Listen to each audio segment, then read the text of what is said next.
Hi, welcome to the Dan Bradbury podcast, where turnover is vanity, profit is sanity, and cash is king. In this podcast, I'll bring you resources, tips, interviews, and lots more to help to grow your business and make it less dependent on you.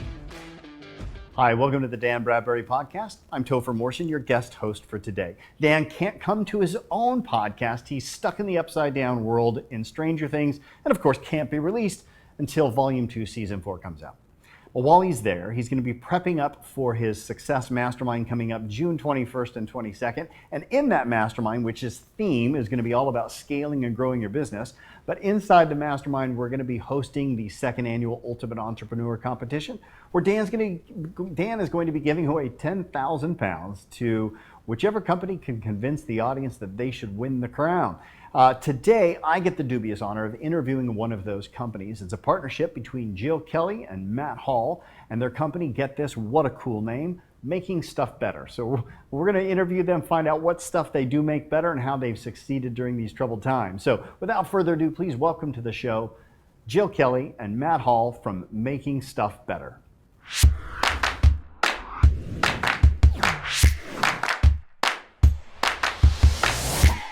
Gill Kelly and Matt Hall from Making Stuff Better. Thank you so much for being on the call. It's great to have you here. I can't wait to learn a little bit more about your business. So first I'll say this, I love the name of your company. I love unusual names, and not like unusual like Google or some weird name, but just the way people use the English language to come up with a name, which makes you not understand exactly what it's about, but it kind of teases you a little bit as well. So I'm assuming I'm probably not the first person to compliment you on your company name or even go, what the hell is Making Stuff Better? So let's start with that, right? Like, what do you do when people go, what is Making Stuff Better? Are you a production company? Do you build things? What do you do? What do you tell them? What's your pitch, if you will?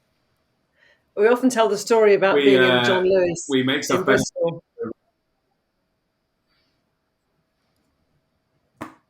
Go for it, Gill. Gill, you just interrupted Matt. Not a problem. That's probably used to happening all the time. So Matt, just sit there for a second and let's let Gill talk about it, and then we'll have you jump in as well, because you guys are business partners, right? We are business partners, yes, and friends. Yes, we are. There you go. So Gill, we'll let you go first, and then Matt will hear your pitch. Okay, that's the problem. We've got there's two of us. We can talk over each other. So yeah, when people ask us about the name, I often tell the story about being in the cafeteria in John Lewis in Bristol, and Matt and I were coming up with the name for the company. And we had Matt and his wife and very small 3 children sort of sat around the corner, dying to get going. And we had this time pressure to come up with a name. And at that point, our company was going to be about going into schools and working with them. And Matt turned to me and said, well, we just want to make stuff better, right? That's what you want to do? We went, oh, I think that's the name. So we ended up calling ourselves Making Stuff Better, or MSB, which is often known as that. But that our driving mantra has always been, to whatever we do, wherever we are, working with whoever, we leave with the place in a better shape than when we arrived. Very cool. Now, I love that, by the way. Obviously, it does create a few interesting challenges that maybe if you named your company, I don't know, Bristol Coaching and Consultancy LLC or something that kind of was more self-explanatory, that's fine, but it's boring as well. So it does present some challenges. So Matt, how do you handle that when people ask you what is making stuff better? Like, what kind of stuff do you make better? What do you tell them? Well, I mean, essentially, we provide what we call regenerative spaces, which is not real spaces, although as we unlock, they're becoming increasingly real spaces where people who run schools can really think, reflect on who they are and what they do in order to run their schools better. So we now make stuff better for people running international schools predominantly.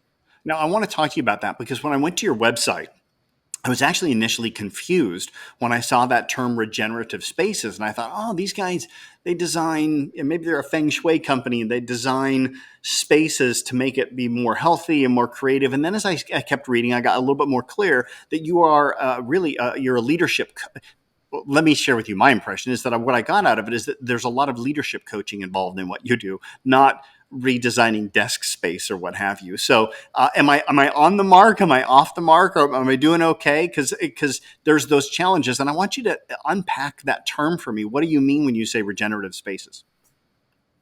No, you're on the mark. Most of maybe we'll come to this. Almost everyone we work with, by the time they come to our website, have already heard from us by someone else who works with us. So when they get to our website, we want them to feel like they've got a space, or they're going to get a company that looks after them and can create the right conditions for them. They don't want a leadership coach necessarily. I mean, they need a leadership coach, but they don't think that they want one. And the coaching comes with so many misconceptions and comes with a particular flavor, I think, particularly in the corporate world, around performance coaching, which has absolutely got its place, and it's a lot of what we do. But most of the time when people are engaging us, it's because they're looking to really think far more deeply and reflectively on where they've got to in the work that they're doing and their kind of reasons for getting up in the morning. Gill, let me ask you a question. So how do you deal with that then? Because, by the way, Matt, I couldn't agree more. I think a lot of people, not a lot, everyone needs some element of coaching, but a lot of them don't feel they do. And so how do you get past that? How do you overcome that where somebody sits there and go, oh, I've tried leadership coaching before, it didn't work. How do you all separate yourself from the admittedly vast swath of coaches that are out there? What do you do, or what do you say to separate yourself from that pack of the general impression of coaching? So our company comes from a place of understanding the market that we serve, which is schools. And Matt and I's background, we were school leaders in the UK, and we ended up serving international school leaders around the world. We now coach over 200 school leaders in every continent around the globe, serving nearly 250,000 children, 250,000 children around the world. So we are market leaders in that space. And so our niche is around that area. But bottom line is that you can't coach someone who doesn't want to be coached. So you are offered as a service to leaders who are wanting to take up that service and are coming with a very specific area they wish to work with. And our role is to then help them go through that transitional period where they're going from where they are to where they want to be. And in the end, we've now got 4 years of data, stats, transformations, stories of people who've actually achieved what they want to achieve. So now we're in the place of being a market leader. We've got some integrity there, I think. That's great too. And I think, by the way, the fact that you have such a specific niche of working with leaderships, teaching, what did you say, teaching leaders or leaders in school or school leaders? I can't remember what the term was. There we go. Yes, I think that's a really great way to separate yourself, to where there's so many coaches that are out there that are generalists, and they kind of have this impression that like they can work with anybody about everything. And a lot of people call themselves executive coaches, and they're not. They're actually life coaches that just get people that use that term. And I think for you to sit there and say, we focus exclusively on school leaders, from, principals to directors to, like, I don't know what those, I know nothing about that industry really well, but you've got your category of people that you work with. I think that's a really cool niche to be able to sit there and separate yourself from the coaches that are out there. Let me ask you this. You guys right now, you're in the finalists, by the way. Congratulations for the Ultimate Entrepreneur competition at Dan Bradbury's Mastermind, coming up June 21st and 22nd. So this is right around the corner. It's like in about a week or 2 weeks. I can't remember exactly what today is because I've been traveling so much, but I know it's coming up. So a couple of things. First and foremost, what do you feel it was that your company did over this past year to qualify you to become a finalist in the Ultimate Entrepreneur competition and compete for that £10,000 cash prize? What do you think it was that pushed you over the edge for the judges? I think it's difficult to pin it down to one thing. We've been working with Dan and his team for 2 years now, and and we do what we say we'll do. So we show up, we work with Dan and his team to come up with a plan. it gets revised, it gets kicked around with our PMM colleagues and SMM colleagues. And then I remember someone saying all the way along, just do what they tell you to do. And it's not straightforward, there's no manual here, right? It's not straightforward. It's a novel idea, right? Actually do what you're told. I always, one of my favorite phrases is that advice only works if you use it. Right. And so many people, they collect all this advice and get all these opinions and they never implement it. So it's brilliantly simple strategy. Do what they tell you to do. What are some things that he's told you to do over the past couple of years that has increased? I mean, obviously you're getting some value out of it or you wouldn't be in it for 2 years. So what are some of the things that you've been doing as a result of the program that's allowed you to kind of stay in that forefront and that edge? I think becoming financially literate, we thought we were financially literate, but it took us to a whole sort of new level and enabled us to forecast, project, think forward at least 5 years.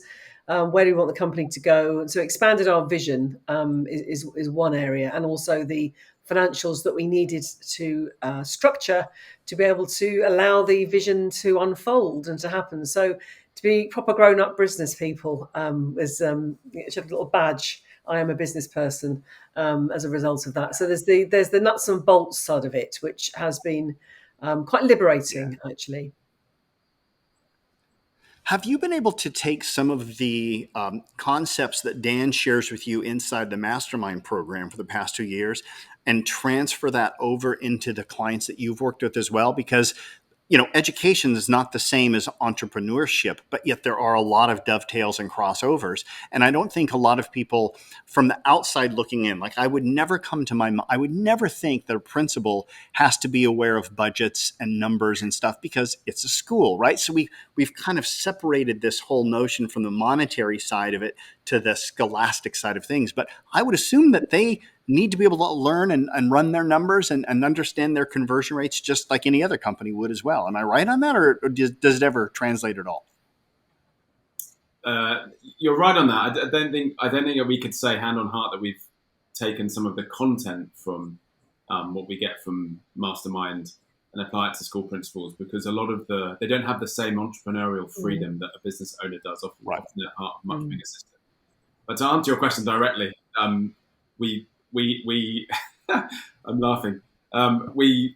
We set up a mastermind. We run a cohort of masterminders who sit around a table on a regular basis and mastermind the challenges that each of their schools is facing. And it's one of our in fact, it is our most profitable course. That's fantastic. Listen, I mean, the mark of it, I don't know who said this. It's been falsely attributed to way too many people, so now I don't even try. But I love this notion that a true leader doesn't create more followers, but a true leader creates more leaders. And I think that hopefully, as Dan's watching this broadcast, he'll be able to feel good knowing that maybe one of the inspirations that came out of being a part of that mastermind was to actually duplicate a similar process into your service as well, because in some tertiary effect, he's also helping to create more leaders that way. So I think it's fantastic. That's awesome. Let me ask you this. If somebody's sitting here and they're listening to this podcast or watching this podcast, contemplating whether or not they should even come to the Success Mastermind on June 21st and 22nd, you're going to be there. You're going to be featured. You're one of the finalists. You're both going to be delivering the presentation. What are some teasers, some tidbits of what are the gems that you're going to drop with the audience there that maybe you can kind of tease us a little bit and share with you? Well, like what are some of those concepts that you'll be able to share with the audience that they'll be able to hopefully duplicate similar results in their business that you've been able to do inside of yours? You don't have to come up with them all, but just maybe one or two. So I think one of the biggest ones that we would.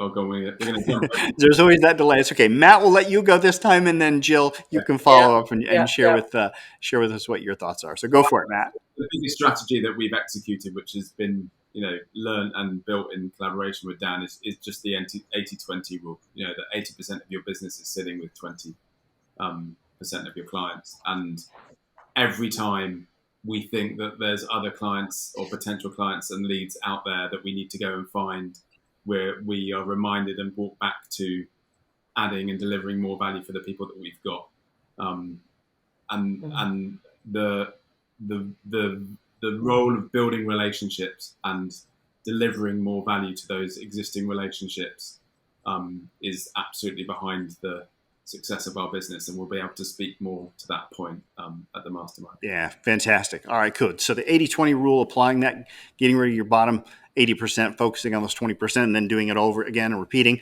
Jill, what about you? What are some of the tidbits that you're going to share with the group? Yeah, so that's what I was going to say actually around adding value. So how do you add value to your existing customers? And we'll be talking a bit about that, but also about what gets you out of bed, why you do it. Obviously, Simon Sinek is famously quoted on people buy why you do something, not what you do. So the why and how that sustained us during maybe a quarter, which we haven't found has gone the way we planned it to. But then comes out the other side and actually was stuck to our values and stuck to what we do because of the why. And there you can see that in our figures, things have really gone well for us. So by sticking to your values and the core purpose of what you do, why that is ultimately profitable. That's awesome. That's awesome. Now let me dig a little bit deeper then. I love that answer.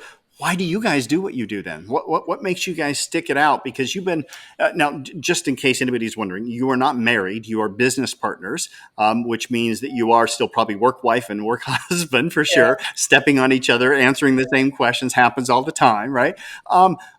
You've had a rough, or have you had a rough time during COVID? Did you have to pivot? And why do you guys do what you do? What made you stick through it? Matt, you go. What made us stick through it? I guess I can answer both questions. When you've got a head teacher who's running a school in China, and the well-being and fortunes of 2,000 children and 200 staff are sitting on his or her shoulders, and the only person they can talk to about that challenge and how they navigate that rapidly changing situation is you or someone who's trained by you in your company. And you know that if you can get that right and you can provide the space for that person to regenerate and go back into that school and lead that school through such extreme crisis, and then in turn 2,000 kids benefit, and you can multiply that by 100, so you've got 250,000 kids benefiting from that leadership. Wow. That's, by the way, that's the perfect answer. And that wasn't a scripted thing. I didn't tell you I was going to ask you that question, so I can tell that that's an authentic why for you. And like right now, if I were the head teacher of a school, or if I was in charge of a school and I would be sending them your way, just because I heard the fact that you really do get it, that you're not just influencing one person at a school. You know that influence then is going to create a ripple effect to all of the students underneath them as well, which is just pretty inspiring. By the way, that's a heavy burden that you put on yourself as well, right? You realize now the burden that you've placed upon yourself, that you're not just working with one person at a school, but all of those people at the school as well. That's an awesome burden, and one that it sounds like you guys are both up for the challenge for as well. I can't wait to meet both of you. Are you both going to be presenting at the Ultimate Entrepreneur Competition, or is it just going to be one of you? Both of us.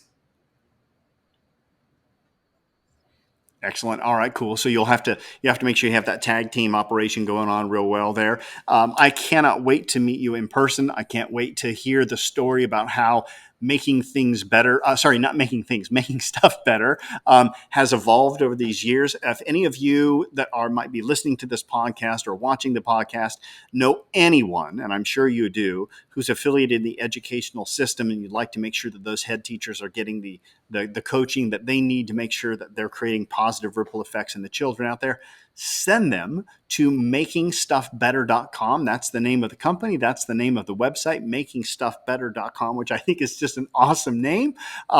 Jill, Matt, thank you for the work that you do and the stuff that you make better. I am honored to meet you in this medium, and I can't wait to shake your hands and give you a hug. If we're allowed to do that nowadays with COVID, I'm not too sure. An elbow bump or a high five, I'm not sure. Coming up June 21st and 22nd in Warwick. Best of luck to you in the competition, and we will see you in a few weeks. Cheers. Thanks so much. There you have it, the interview with Jill and Matt. Now, if you'd like to meet them, you may do so at Dan Bradbury's Success Mastermind coming up June 21st and 22nd in Warwick. But not only will they be there, but also the other competitors competing for the prize of Ultimate Entrepreneur. But in addition to that, we have two special guests. We have Nigel Shanahan and Simon Inchley. Nigel was able to successfully grow and scale his business and exit for a high 8-figure sum. He's going to be there to share with you how he did it. And then we got Simon, who is the founder of Gresham LLP, a private equity firm, which was responsible for over $750 million in assets, and also was able to successfully scale and exit for a high 8-figure amount as well. So they're both going to be there sharing with you some of their strategies on how they did that and how you can apply it to your business as well. So I hope to see you there June 21st and 22nd at Dan Bradbury's Success Mastermind. Until then, let's all try a little harder to be a little better. I hope you enjoyed that episode. 3 things you need to do now. Number 1, make sure you subscribe to this podcast so you do not miss an episode. Also, get on over to Amazon to get a copy of my latest book, Turnover is Vanity, Profit is Sanity, 9.5 steps to improving your profits and cash flow. Also, join our Facebook group, the Turnover is Vanity, Profit is Sanity community, to connect with other business owners.